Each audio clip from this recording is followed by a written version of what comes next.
The Esplanade here in Cairns is thought of as a quite famous, successful piece of urban infrastructure. It's won an Urban Design Award in 2004. It's an iconic spot for visitors. Can you share with us what you think might be the good principles of urban design that space is evoking? I think the Esplanade of Cairns, every iteration of work we do on it, it is maturing into a better and better place.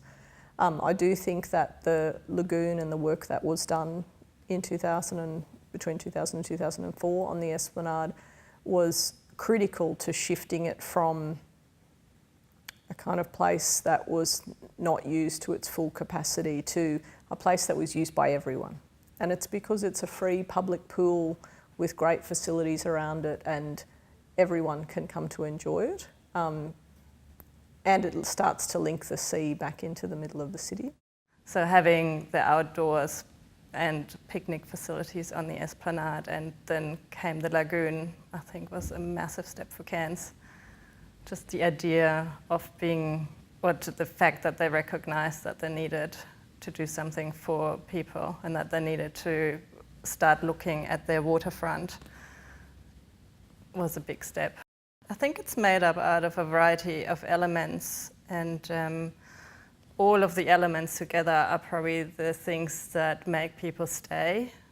So you can just go for a walk and you would go through 10 different experiences, so starting at, say, the northern end, go past just some nice lawn spaces, beach on one side, and then you get to a sports precinct, to a kids precinct, and then all of a sudden you're at some explanation notes undercover, and you start to see, oh, okay, I'm actually meant to look out there and there's birds out there.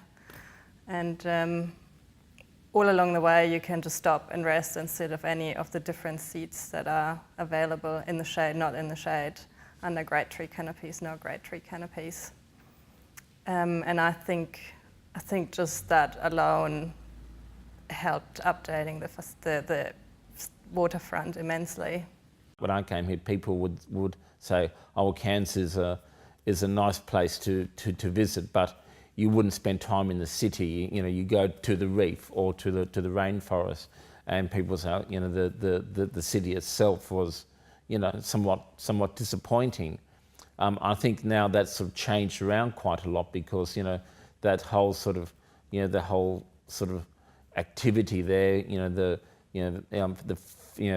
families sort of picnicking, backpackers in groups sort of hanging out, all the barbecue facilities, the change rooms, everything. It's I think it sort of gives a nice sort of energy to there, and especially when you're on the edge of the water, but the water is not accessible because of the mud flats and other sorts of things. That actually really makes up for that, and I think it's very successful in that respect. Now there is a great example of a good tree, which is the tree house down on the waterfront there, and I think that just the vision of the people behind that, to put that there, it was bold. And at a time when every city on the Queensland coast is looking to do a water park, we've gone and put in a tree house that's big enough for adults. And when you get in there, again, it's a place where you take everybody. And I have taken 70-year-olds, and they haven't been in a tree for probably 60 years or more. And it just brings joy to your heart. And then not only was that just so clever to have done that, there's viewing boxes which specifically frame an outlook for you. So you get so many subtle messages there about our place without possibly knowing that you've done it. And I think none the least of which is about tropical architecture and the importance of shade and protection from the elements. So council first saw the beach as their main forefront, and then they thought, oh, maybe we need a lagoon just like everyone else. And then they thought we need to really connect it back to a focal point, which became Marina Point. And I think even Marina Point is quite an interesting example of tropical architecture in itself, because it's we were giving the brief to develop a focal point at the end of the Esplanade. And for us, it wasn't really the end of the Esplanade to start off with. It was really a turning point where a few different directions were meeting. And we couldn't imagine a building sitting there. So we designed it as a little plaza that was surrounded by buildings. So it was an outdoor experience that created a place. And it was framed by buildings that again could be filled with different uses and not just one building that was sitting there in itself. I don't think in the tropics, with all the landscaping growing so fast, the building should be the focal point. Never has to be. I think it's the in-between spaces that make everything quite worthwhile. I don't think anyone had ever looked at the inlet before that. To me, I think it's the most beautiful spot in Cairns. I think it's got the most beautiful view, and if you just sit there, watch the clouds, I think you can understand what the weather is doing in the next few days, in the next few minutes anyway. And if you look at the site, it's the perfect site. So it's got all the perfect ingredients already. It's got the perfect view, it's got a beautiful tree, it's got some amazing wharf sheds there. The wharf shed is state heritage listed. So for us, it wasn't a matter of choice to keep these sheds. However, just looking at them, they're a fantastic asset to have. And I think just the fact that we were keeping some kind of heritage made us look across the whole site and realize that we can probably reuse a lot more that's already there. And so through the redevelopment of the wharf end and the lagoon and where the pier is, it's completely changed the nature of that edge of the city and made it much more accessible to everybody. And I think for anyone who lives in the city, it's a great run, it's a great walk, it's a great bike ride, and there's opportunities for it to keep slowly linking and expanding. And it shows the diversity of the city, and it's interesting because you go from a sporting precinct up one end, and then slowly you get these beautiful views of the mountains, and fabulous fun looking at boats and things like that with your kids. You have art and interpretation along the way, and then towards the other end you start to get an image of wharf life or more industrial things happening, and the big boats that go up to Cape York and the barges go past, and the military boats, and also the P&O liners. And there's amazing big trees, and probably the only lawn restaurant that we have in Cairns, a waterfront restaurant on, in a natural setting. So we thought, we can't change that. That really has to stay as it is. So, again, we thought we'll try and create different experiences along the way to really entertain you as you walk along, but also to give you something else to look forward. So I think with such a long stretch of land, you always need something in the distance that you can see that makes you walk forward. So even though you can see the wharf shed from far away, I think that alone wouldn't have made you go up there and have a look at it. So I think every 50 meters we try to introduce another element that you can see and go, well, I'll go check that out, and I go and check that one out as well. Art pieces along the way, big clusters of trees, the follies that we introduced, so the lookouts that you can see, those sort of little semi-enclosed spaces that just stand there and frame your view, just for a simple way of putting it, I think. So framed views are much nicer than just seeing, a whole panorama, but it gives you a reason to look at something in more particular. We've just started to include some of that Indigenous culture into our urban design and our landscape, but we've got so far to go. And as you look across, and it's actually what's framed in the treehouse, it's the mountain that's actually the manta ray dreaming. The waterfront from Wharf 1 and 2 down to the treehouse and to Mondo's is now, I can't help but think about the value that materials and technology has given us in terms of interpreting place.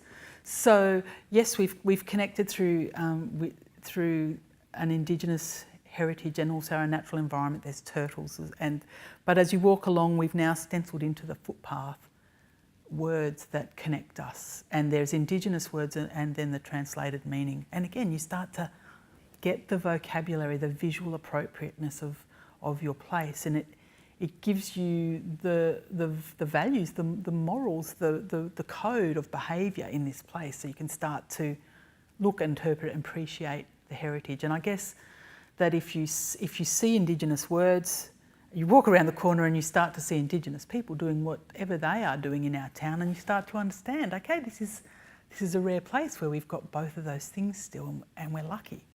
I think it's a space where people can gather, and the beauty about working on a space like the Esplanade is it's council land, and it gives us the opportunity to plan that space, and good public art works on the back of good urban design, and the stories which are researched through the master planning process often feeds into what happens with the artwork. So